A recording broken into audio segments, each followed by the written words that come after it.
Sønderborg is doing, what the researchers are doing, and what Project Zero is doing is showing how you can do something. How we together can try to take it in our own hand, try to do something about the climate, do it now, do it together, and not wait until somebody else is doing it. The world leaders met at the G20 summit in Hamburg earlier this year, so one could ask, what is the reason for yet another climate conference here at Alcyon in Sønderborg?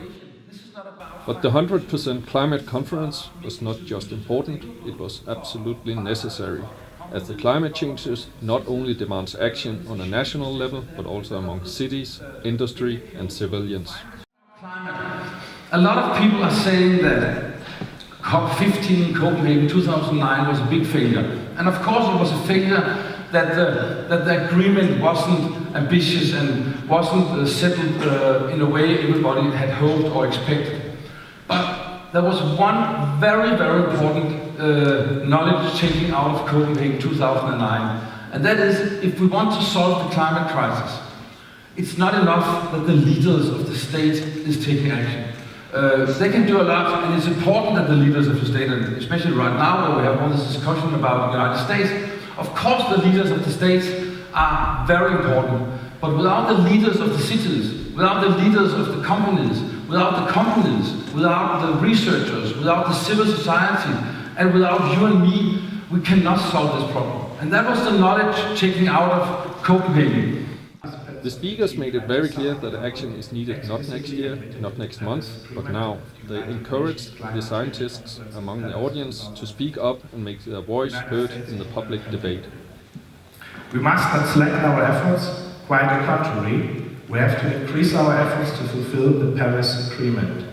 And I'm sure that this conference will show us opportunities and ways to move closer to this goal as soon as possible. When we are steering into what has been called a post-factual society, when right-wingers ridicule all facts and figures, science has no longer the privilege to stick to the ivory tower. All of the speakers found the conference very important.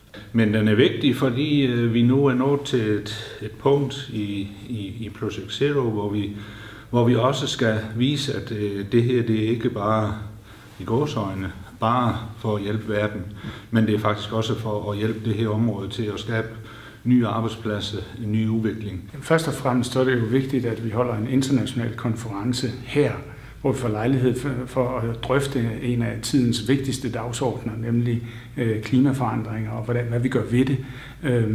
Jeg synes, vi har fået nogle meget spændende indlæg på tværs af forskellige faggrupper, virksomheder, folk med indsigt, og det bliver man jo altid klogere af, og det er rigtig vigtigt der, hvor vi er nu. One of the main purposes of the conference was to share knowledge, experiences and know-how. So you see, we have a food chain, if you like, from connecting people, finding projects which we can certainly show a model of how we do things, and then eventually at the bottom show people that they can also make money out of it. Despite the bleak future due to climate changes, optimism was the spirit of the conference. Some of the participants and speakers had even made the green transformation work to their advantage. Moreover, calculation completed by Copenhagen Economics for 3F show potential to create 25,000 jobs within the bioeconomy.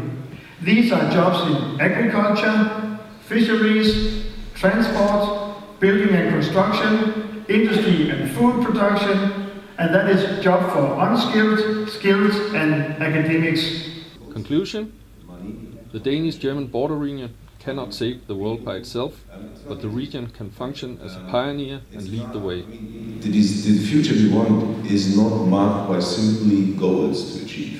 It's marked by social values.